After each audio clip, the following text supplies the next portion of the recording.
So, why you acting? What happened? What happened? Got my little watermelon juice. I made it. This is just a glass bottle that I drink out of.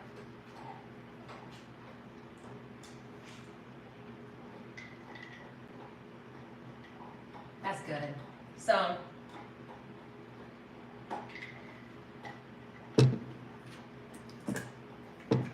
I want to talk about different charts real quick because I think it's cool to know the information. So, you know, the natal chart or birth chart is your personal astrological chart, okay? Girl, we're up. We're up. Listen, I napped today. I was napping finally. So I'm up now. I have some energy to spend. So your natal chart, your birth chart is your personal story, right? That's what your natal chart is. That's your personal story. You could pull your own, you could pull a chart for your brother, that's his story, okay? You can also see, obviously, other people in your chart. You can see your brother, you can see your husband, your wife, your children, all that kind of stuff, okay? You can see all those people in your own chart.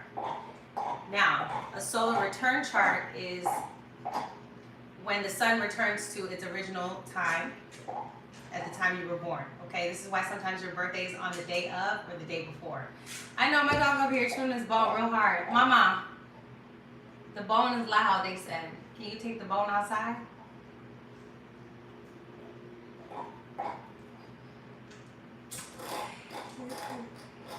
Sorry.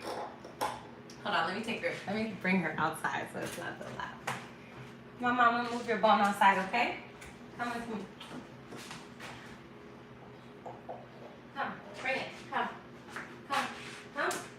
Outside. Go outside. There you go. Thank you. Oh, she picked it up and took it herself. All I have to do is walk over. That's pretty dope. Okay, so the solar return is when the sun, this is why your birthday could be on the day of your birthday or the day before, or the day after, technically, depending on what degree your sun was at, right? Because this is science, yes. This is very much science that we're talking about. It's science and symbolism put together. All right, and I study Vedic. I put Vedic and tropical together. That's how I do my astrology, and that's why I think it'd be hitting different. Like, that's why I really think they work together, okay? So I love what the houses by Vedic are ruled by. I also like some of the rules that they go by, you know, but I also like the tropical because it makes sense because we've migrated, we've moved, we're in different environments. The weather impacts your behavior, you know, and things of that nature. So we have to take into account a lot of different facets. Astrology is just one little baby aspect, okay? It's just one baby aspect and there's no right or wrong way to do it. You just have to know the archetypes, okay? So the archetypes are what matters, and the difference between sidereal and tropical is the degrees and where the sun is placed. It's the math, essentially. That's what's different.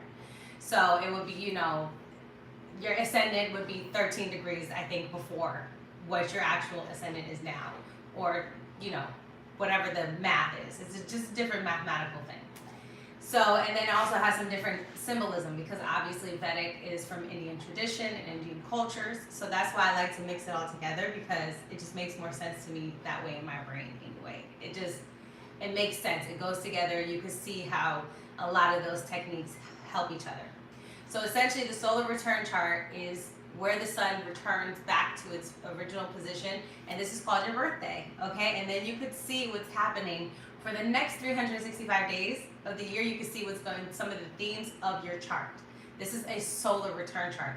Now you could do a return chart for each planet in your natal chart. So you could do a Venus return chart, and it will tell you about your relationships. It will tell you about your money, okay? It will tell you about how you associate with beauty that year and your resources.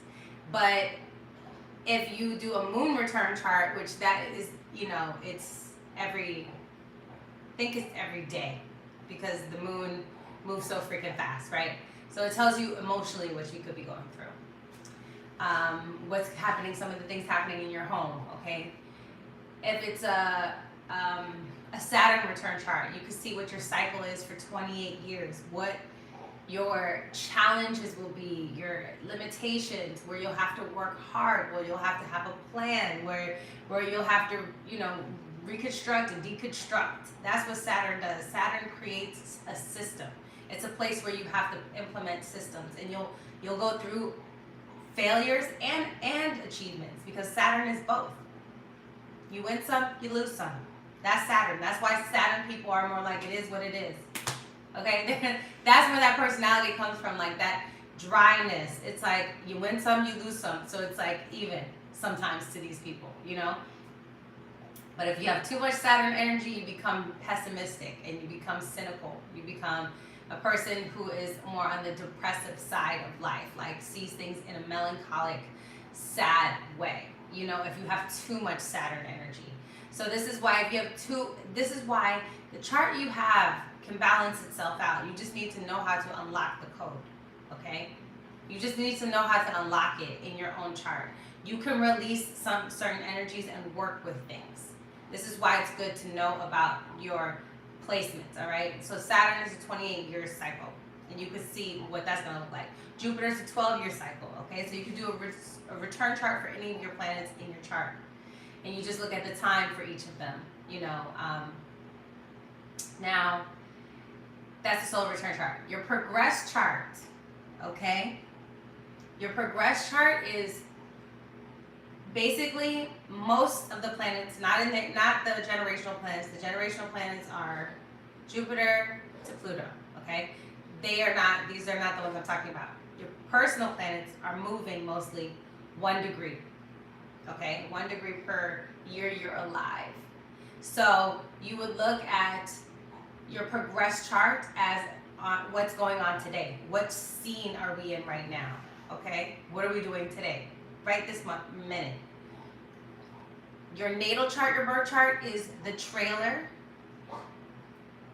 of your life. So if I showed you that, I would see the themes of what's going on. I would be like, okay, Siobhan, you're an Aquarius, rising, Leo, stellium, I would already know the themes of what's going on in your life. But your progress chart is telling you where you are at today, because you might be a progressed Pisces rising right now.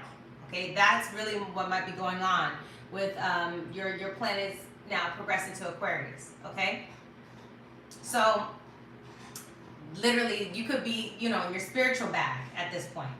So this is what evolution is, change. This is why you can know somebody when they're younger and they can be a completely different person when you meet them.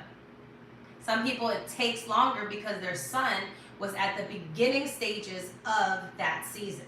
So the closer you're born to the beginning of Cancer season, Leo season, Virgo season, the longer you are going to be in that sign, okay? The longer your sun, your ego, your willpower, the things you focus on, what you think your purpose is going to be in that sign. You're going to be doing a lot of those things. It's going to be in that house, whatever house that is. The house of service, 6th house.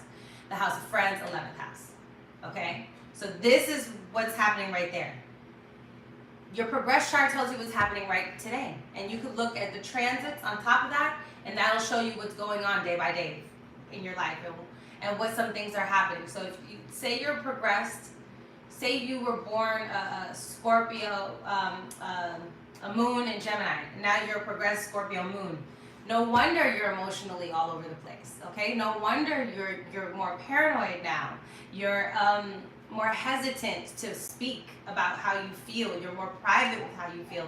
And before, you used to feel a lot lighter. Now you feel very serious about things. You feel like you have to be very protective of yourself and what you think and what you feel. And you're not that Gemini moon energy anymore. So if somebody reads your chart, they're going to be like, oh, Gemini moon, you talk a lot, this, that, and third, woo, woo, woo. And you're probably like, no, I don't, because your progressed moon is in Scorpio.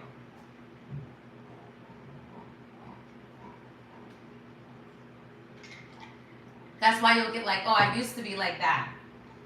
I used to be, but I'm not like that anymore. That's where that comes from, or yeah, I used to be boy crazy, but like, I don't care now. Okay, your progressed moon could be in Aquarius. You don't give a fuck. Like, You could not care less about none of that shit at all. Like, you are out of it all the way. You friend zone everybody. You like, Aquarius, you said good night, I got options. Okay, so in the world, the moon moves every 2.5 days. In your progress chart, the moon moves, it stays there for 2.5 years. Okay, so the moon stays that way for 2.5 years, and your moon is your insides, is how you feel about yourself. So, and then you would also have to look at that progressed moon, how it's aspecting your natal moon. Do you hear what I'm saying? How it's aspecting your natal moon. So that's also very important, because if you have a moon in Earth and you have a progressed moon in Earth or a progressed moon in water, you're going to have a way easier time emotionally. Then if your progressed moon was in Earth and now your progressed moon is in fire or air, that's much more difficult emotionally for you. You know what I'm saying? That's a time of when your emotions are challenged and they have to grow. And there's two different sides of you that you have to integrate. You have to be able to be introverted and extroverted with your feelings and go between both of those things. This is why like knowing about these charts, and that's why I keep telling y'all, like, look at this chart, look at that chart, look at this chart, because there's other charts for y'all to look at so you can really understand what's going on right now as well, and what can I do to help myself today. You know, a progress chart and will show you how you can help yourself today. You know, that's why I keep telling y'all to check that shit. Like, check it. Because everybody's like, oh, let me look at the birth chart. That's cool and all, but what about right now? What's happening right now?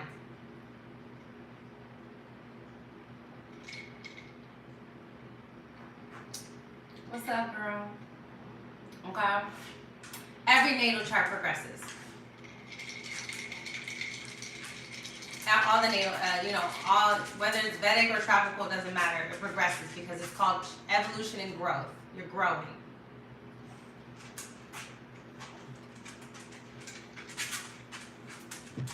So your ascendant only moves basically through house 1 and through house 2 and sometimes house 3, mostly house 3. So your ascendant is a lot of your life. It depends. If your ascendant is at 25 degrees, you're spending about 4 years in your first house. Okay, or it depends on also where it starts, but you're spending the first 4 years as that sign. So you might be a 25-degree Virgo rising, but you're only spending 4 years as a Virgo. Then you're spending the rest, like 15, 16, sometimes up to 25 years. It goes from 16 to 25, it depends on what sign it's in, as a Leo rising. And now you're a Leo rising. Do you hear what I'm saying? And now your life is different, and also your 7th house has progressed.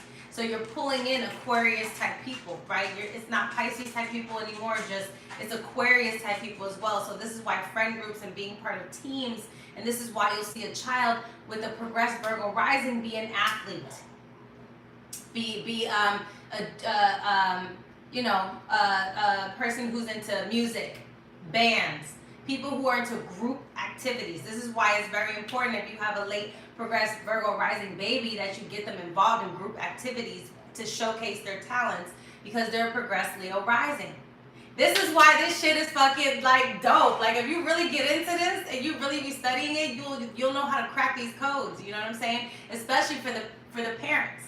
So the rising sign progresses, all the angles progress. The rising sign and the 7th house are the most important, but the 4th and the 10th house are very important too. So 1, 4, 7, and 10, they all progress those signs. So it's really, really important to know, if you're born a Pisces rising 0 degrees, you're spending almost 20 years as a Pisces rising. But then in your 20s, baby, you an Aries rising, bitch, so you don't give a fuck about it. You ain't letting nobody take advantage of you, honey. Religion is not running your life anymore, okay? You're free. You're starting to be yourself. You're starting to stand up for yourself. You're starting to fight for yourself. This is when the warrior spirit starts kicking in. You hear what I'm saying? And this is when you start becoming more confident.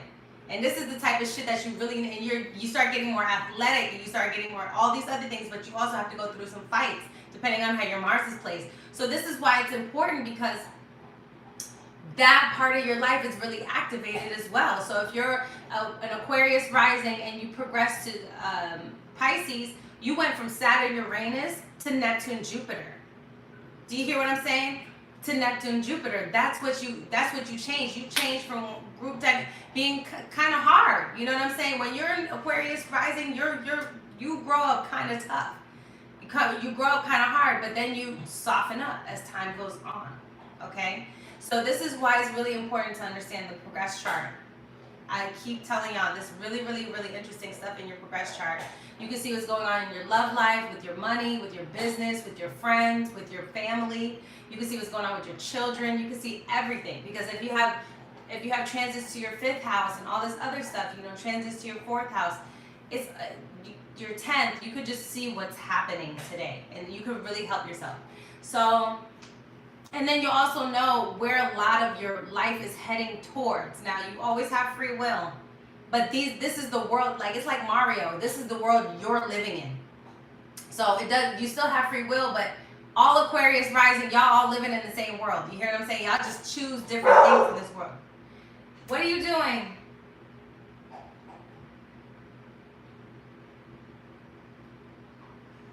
Y'all choose different things in the world. All Cancer risings, we all have similar traits, but we choose to go about differently. You hear what I'm saying? So this is why it's really important to know, and also to know when your energy is switching up on you, right?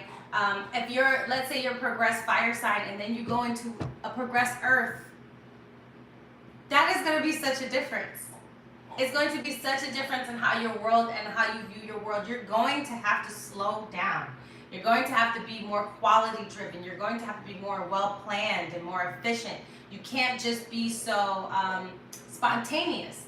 And that's why it's good that when you're a fire sign, you needed that spontaneity. You needed to be more risky. You needed to be more entrepreneurial and go big or go home. You needed that energy, and now when you progress into Earth, it's gonna slow it down. It's gonna compact that energy.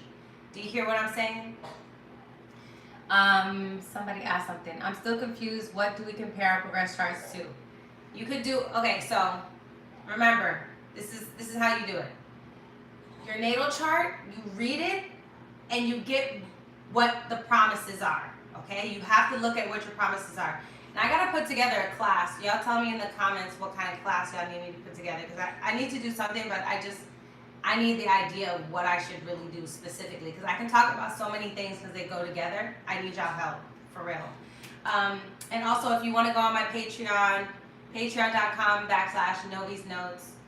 If you want to hear more of these talks and my notes and like literally see the shit that I'm studying, I put it on my Patreon. I have everything from books to talks to natal chart readings. I have a bunch of stuff on there. So anyway,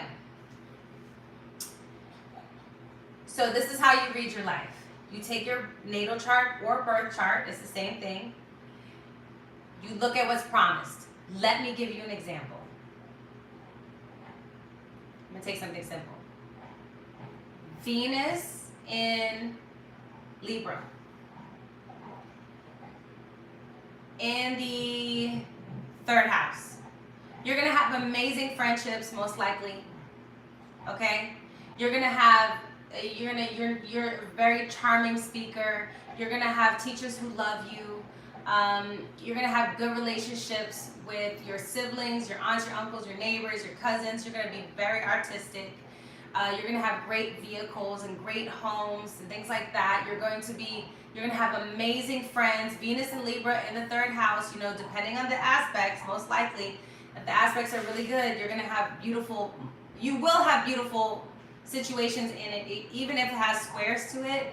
But, you know, again, depending on South Node placement, squares to Venus, that will alter the story. But very likely, in the 3rd house, it'll make you at least a beautiful speaker, a beautiful writer, and a person who is very well connected, okay? Like, you could be a blogger, a journalist, a fashion blogger, you know, things of that nature. That's there. Now, those are some of the things that are promised, okay? You put them under a promise category. Like, these are some of the things that I should be getting in life, or these are the themes that I see in my life. This is the experience that I have. I do have a great relationship with my cousins. My cousins love me. My neighbors are always nice to me. They give me gifts. I actually ended up marrying one of my neighbors, you know what I'm saying? Or a childhood friend, or my friend introduced me to my partners, or my lovers. I always get hooked up through my friends, or I'm a great matchmaker, because Venus in Libra, you have a lot of relationships. That's just guaranteed, and it's in the third house, so it's even more relationships. You'll just know a lot of people. So the least of the least is you're going to be very well known, very well connected, okay? A very social life.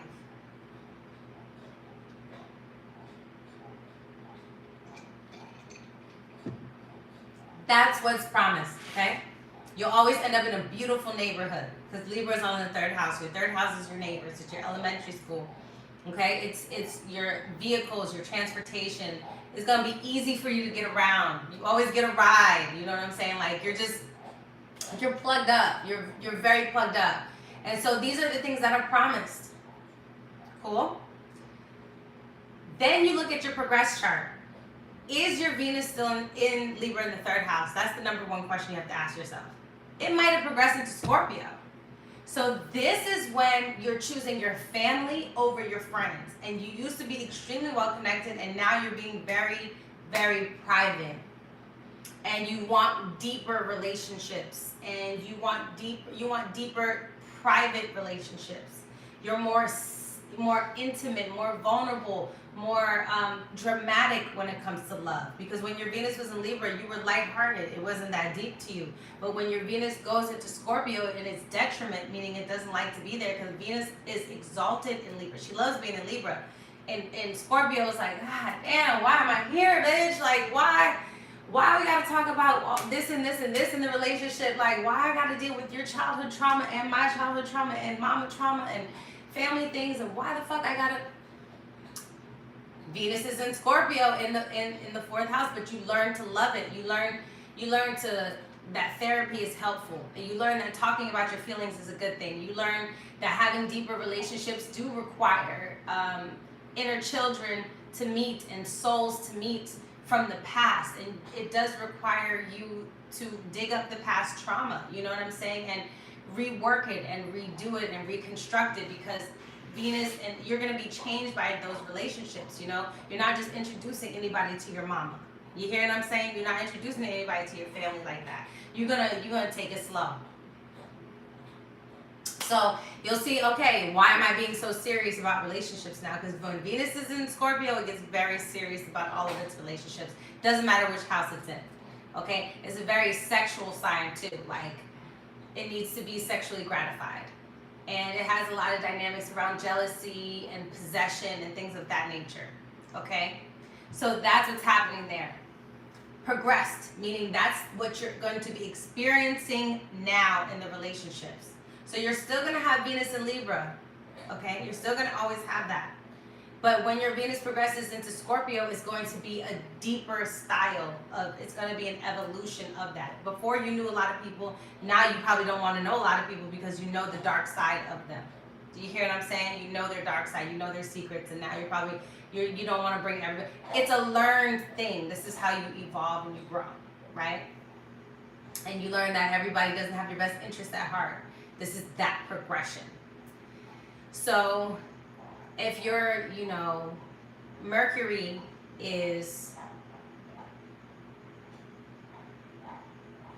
let me think. If your Mercury is square Saturn in your natal chart, okay, it could have been extremely hard for you to communicate how you feel, or just even to communicate with authority figures. But as time goes on and Mercury progresses away from Saturn, meaning it comes out of that square, and it has to, I'm talking about a separating square specifically, okay? Separated, because Mercury moves faster than Saturn, and you have to know about if your aspects are applying or separating. This will show you incoming applying squares, meaning that they're getting closer together. The faster moving planet is coming closer to the other planet, means that it's coming into your life. These are themes coming into your life. A separating square, meaning that the faster moving planet is going away from it, means that they are dissipating and leaving your life. Do you hear what I'm saying? So less. Waxing, more, waning, less. That's also with the moon cycle. It's the same thing. So essentially what's happening, let's say if that Mercury square Saturn, and Mercury's faster than Saturn, a square is a 90-degree angle, okay? Depending on what is immutable, cardinal, fixed, right? Always remember you have to know that as well. So Mercury is leaving because maybe it was a direct square when you grew up, okay? So this can also cause accidents with vehicles. Maybe your mom was on the way to have you and literally Mercury, there was hella traffic and you were born in a car, okay? It literally could be as literal as that, depending on what the placements are. But Mercury square Saturn. So in your early life, there could have been communication issues with authority figures, issues with transportation, issues with friends. You know, there's a lot of separations because Saturn is separation, isolation. It's hardships, okay? It's making things tougher before they get better, right? It's failure before you get the accolade and the reward. That's Saturn. You have to work for it. You have to work really hard for it.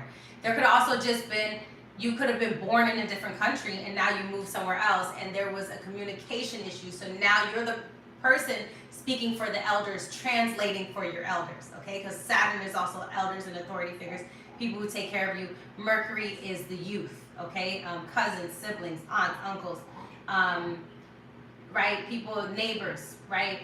Close best friends, that's Mercury, right? Even co-workers, employees, that's all Mercury stuff. Salesmen, salespeople, journalists, interviewers, that's all Mercury type of people. People who trade a lot of information with you. Your network of where you get your source of information, okay? So you had a hard time communicating, or they had a hard time communicating, so now you had to do it. Okay, so you had to communicate for everybody. Now you're the translator at a very young age. And so you had a lot of responsibilities, Saturn, with Mercury, communicating, paperwork, books, contracts, like you're signing shit, like you're translating for somebody and you're 12 years old, okay?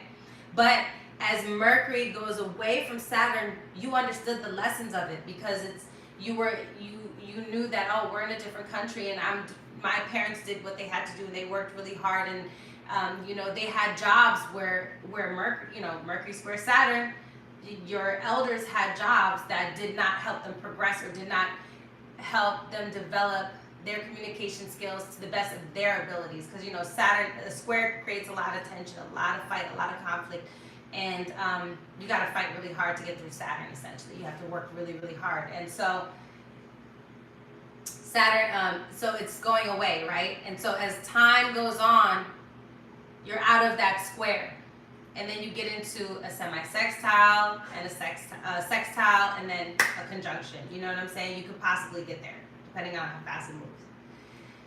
So yeah, those kind of things are really important. Knowing these things about your chart, and this is why you want to look at your progressed chart. I remember because my Mercury and my Saturn are together a couple years ago, and that was really hard for me to get jobs and like to just have jobs where I was feeling even joyful, because Mercury with Saturn makes it so serious. Mercury likes to move around and do its shit. Saturn's like, no bitch, sit still, and you're like, I want to move, I want to talk to everybody, I need more information, and Saturn's like, nah son, like you need a system, sit down son, sit. So Mercury doesn't like to be with Saturn, ever. It slows it down all the time, and it doesn't make it as flexible, and that's definitely what happened for me. I could barely go home and visit my mom. I couldn't travel anymore. I just couldn't, and Gemini rules my 12th house, so I could barely go on the trips that I was going on before when I was younger. I was traveling a lot more when I was younger. It limited my resources. It was in my 6th house, It just made things very difficult for me. Like, it made it just difficult. But I learned a lot of stuff, right? Because my natal Mercury's in the 5th house, so I had a lot of fun and all that other stuff as a child, and then my Mercury went in the 6th house of work, of diligence and habits and all this other stuff. So this is why I talk about that a lot, because a lot of my life has been spent with Mercury in my 6th house, thinking about work, working for others, you know, employee relationships, employee owner relationships, things of that nature, and just how we service ourselves. So this is why it's important to kind of know your chart and see where you're going to be spending a lot of your life.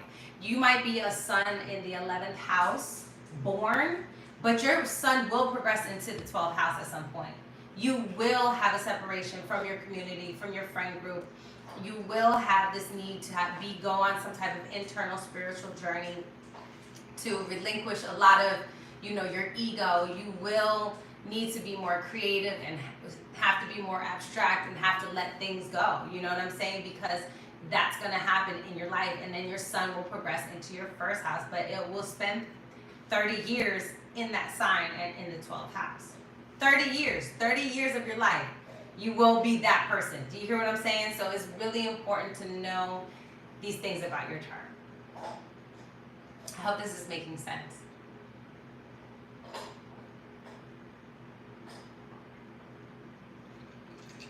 I hope you guys give me more thumbs up, please.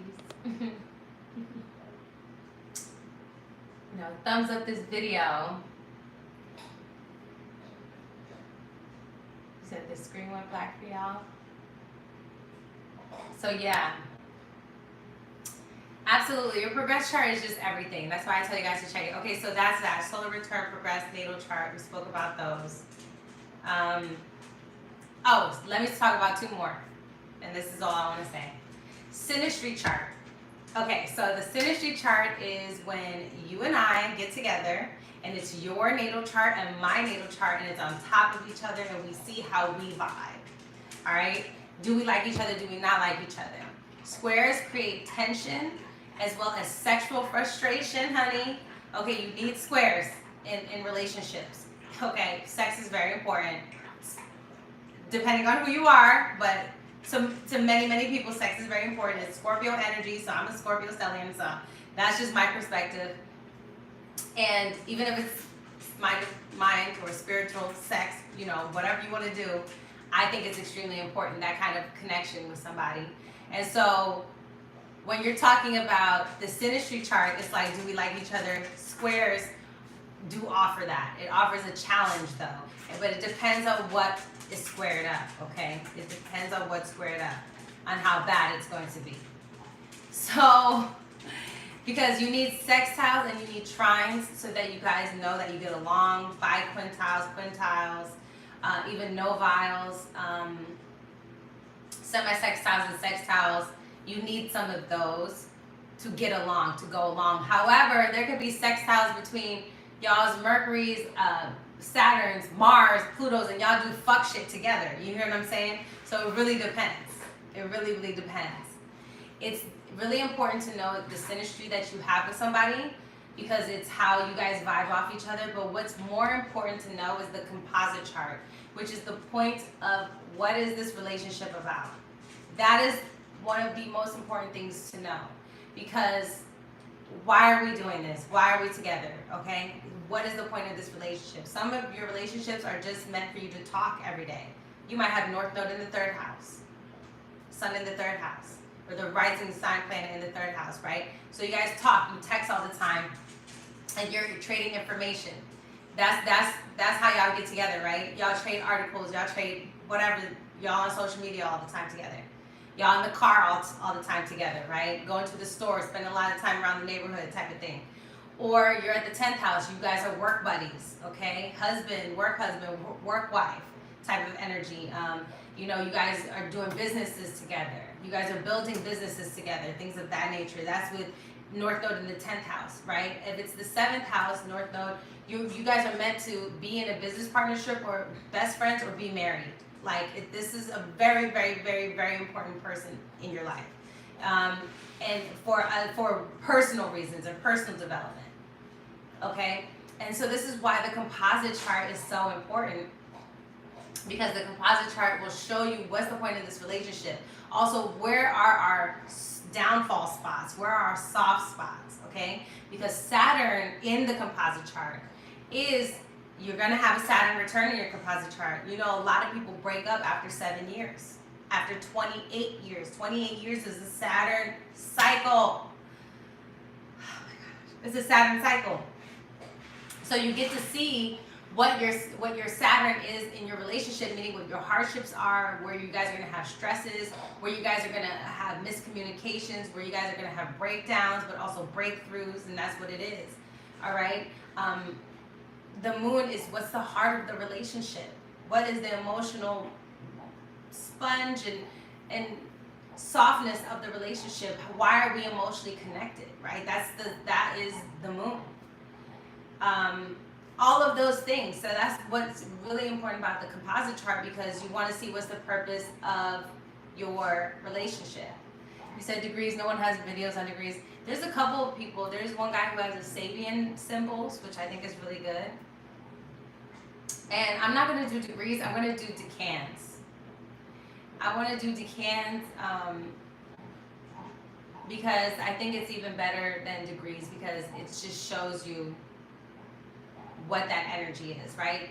Each zodiac sign has 3 levels, 3 rooms. You know, I always say, like, if you've been in a club with multiple rooms, one's a hip hop room, one's a techno room, one's a, you know, country room, one's a pop room, whatever, it's 3 separate rooms. So each one has a decan. So Aries has 3 decans, Cancer has 3 decans, Gemini 3 decans, Taurus 3 decans. Each of them have 3 decans. This is why you'll meet different kind of Geminis, right? And I'm gonna be doing a very specific video on decans for you guys. I know exactly what I want to do. So it's just really interesting where that is. And what's gonna be the most interesting is people who are right on the degrees. But yeah, you haven't been able to find information online about Mercury and the Sun in mutual reception in Virgo and Leo. And that would interpret that your friends are your network, and your network are your friends, and you work with your friends, and your friends work for you, and you make business with your friends, and your friends make your dreams come true, and you make friends at work. It's like your work life and your network circle are all intertwined together. Okay, especially the Sun. You know, the Sun is your egos, your purpose is your will. Mercury is, you know, information exchange, teaching, knowledge. Like, you love sending your friends videos about how to get to their job, how to get to their future, what community they should be with, you know, where they should focus their dreams on, you know, depending on which sign it is. Oh, you said Cancer, Leo. Excuse me. Yeah, you said Cancer. No, Virgo and Leo, excuse me. Virgo and Leo. And so, yeah, Virgo is work and it's employees, you know what I'm saying? And that's where that comes in, but it's also health and mental awareness.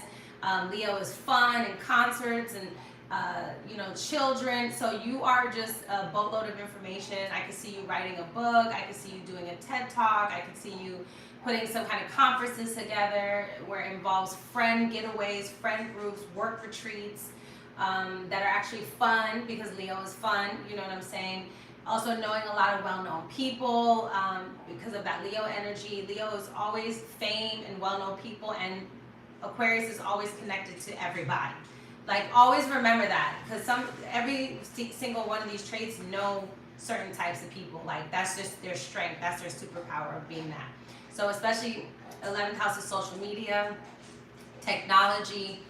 So, you know, you're going to be very driven to get that information. You're going to be very driven to connect people. You're going to be very driven to just work really hard and create a really dope network. I can see you maybe creating a school or some kind of learning center, and that had learning work center, you know what I'm saying? Something of that nature. Let's see.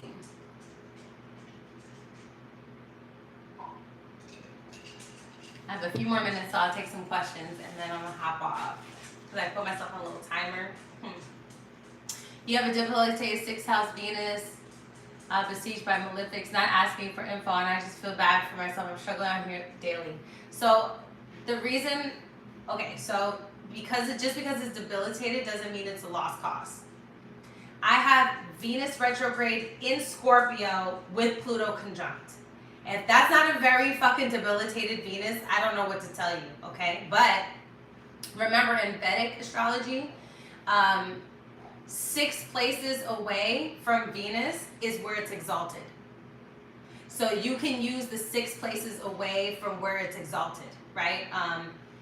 Because Venus is exalted in Pisces, okay? Venus is in detriment in Virgo.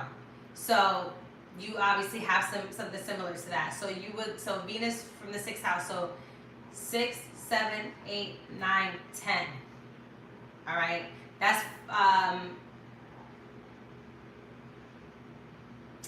11. 6 houses away.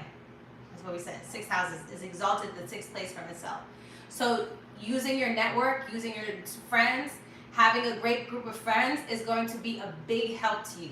Having a place where you can talk about these things is going to be a real help for you. Your 11th house is going to actually really help you out because it is exalted from there. So just because it's debilitating the 6th house, this means you need to be careful with sugars, sweets, things of that nature. That's going to be really, really important for you in this lifetime, not to let it go there, okay? Having a also understanding that you have a tendency to attract people who love and hate you, and being aware of this and not, okay, not just creating a fantasy for yourself, because the 6th house is debts and its enemies, okay, and Venus there is attracting that. Venus is attracting that. So the thing is, you need to know your chart so that you can know what to use. First, always look at your North Node planet and your North Node sign. That's number 1. Okay? If you don't know how to look for it, look at your North Node and then your North Node planet. That's the number 1 thing that you have to do. Okay, is there a repeat situation going on in there? That's what you have to look at first. So if your North Node is in Capricorn, look at Saturn. What is Saturn doing? What are the aspects of Saturn? That's going to tell you a lot about what you're going through. Because Saturn is self-restriction. And so you have to create a system and you have to make a plan. You don't get to just do whatever you feel anymore when you have the North Node in Capricorn or North Node with Saturn. You have to plan it out. Because before you just went with your feelings and you let your feelings run everything. And so that's not going to happen in this lifetime. In this lifetime, life is going to force you to toughen up, to harden up, to create a shell, to create a system, to respect the game, to take it slow. All right? So this is why it's really important for you guys to understand that. So just because you might have something debilitated doesn't mean it's a lost cause. Unless you just, I mean, the rare cases are maybe when you have nothing but squares, you know what I'm saying? And that's really hard to get out of because that takes so much mental awareness. You need time, you need space, and in a world where people rush you all the time, it's really hard, but you need an environment that's going to help you. But if you have like Pluto squaring your nodes and Saturn and Mars and all these other things, it's only going to be a matter of time before you feel like you can't take it anymore. And this is why therapy and all that other stuff is important, okay? You're welcome, boo. And so that's why it's really important for you to look at it and know that, oh, I can help myself out. So let me see. North Node in Cancer would be focusing on my family and feelings. Yes, you have to get into the mush. You have to stop running away to work and stop running away to being just like dry and just it is what it is. Like, no. Feel your feelings and understand feelings could be irrational, but they make sense at the end of the day anyway, you know? So,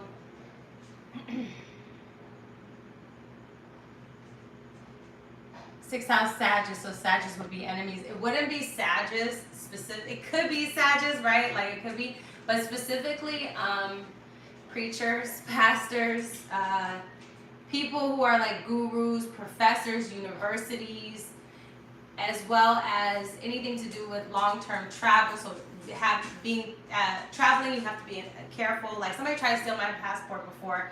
I have Sag on the 6th, okay? But I also have Saturn there, and that helps. So, but I have Sag on the 6th. So it could be that. Like, it could be any of those issues, all right? Any Jupiterian type of things could be issues. But you would just have to look at what your Jupiter is doing and what is it aspecting, and then just see where that energy is that you embody, you know. And I have Jupiter and Pisces, so the more abstract I am, the better it works out for me. You know, the more I mind my business, the more I be in the background and just let God call me whenever I'm ready, and I'm just like, all right, whatever it is, you know, I'm gonna just let it flow. That's Pisces, is let it flow. The more I'm like that, the better my sixth house becomes. Okay? So it's not always about outsmarting the chart. It's about working with the chart and really understanding what is going on in your life. Okay? Jupiter in the 5th with my Scorpio stellium. Yes, that could be a lot of children right there. You know, Jupiter in the 5th gives a lot of kids a lot of times, or a child, or a loud childhood being one of many. You know, and I've also found that you know, the South Node in the 5th and the 4th can give not that much joy with children. So that could be something that you guys want to look at. Saturn there in the 5th or the 4th would give hardships with children, but it will be worth it at the end, because remember, Saturn is going to be failure first, and then you get your achievements and accolades for the hard work you put in. So it's going to be really interesting. Look at your charts and see if that's something that you would be interested in, and if that would be something you would want to do long term, you know, and if that's something that you want to invest in, because your 5th house is your joy, and you have to look at your 5th house and your sun to see what type of things bring you joy and bring you happiness, and you know, how you handle joy and how you handle happiness. You hear what I'm saying? As well, because kids are supposed to be joyful. They're not supposed to be stressful, and they're supposed to be they're supposed to be part of your manifestation, some of your greatest creations that you make, because the 5th house is creativity. The 4th house is fertility, you know what I'm saying? And the 5th house is creativity. So coming together, having the 4th house and the 5th house, you're gonna probably want kids. Having the 5th house and the 4th house, you know, want children and things of that nature. So it's really understanding and then looking at your children as these special gifts, you know. And I really want to do more baby astrology. So, you know, like for you, you said you have Gemini in the 5th. You have twins, so you have 2 children who are very intellectually driven. Do you hear what I'm saying? Because Mercury is involved in your child in their life, and then looking at where your Mercury is, and then understanding that, that's how you can nurture the child. Remember that variety is key. You know what I'm saying? Variety is key with this. You need to let them change their mind, you know, not their mom. Sorry, I was reading this. I was reading the comment.